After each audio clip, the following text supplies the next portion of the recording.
Во четврток ќе се знае колку фирми ќе учествуваат во електронското надавање за изработка на студија за оцена на влијание врз животната средина за изградба на брана на реката Отиња.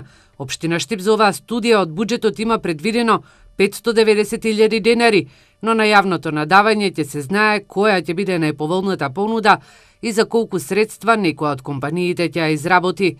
До крајот на годината треба да заврши комплетната ревизија на проектот, постапка која е во тек, а исто така се изработува и инфраструктурен проект.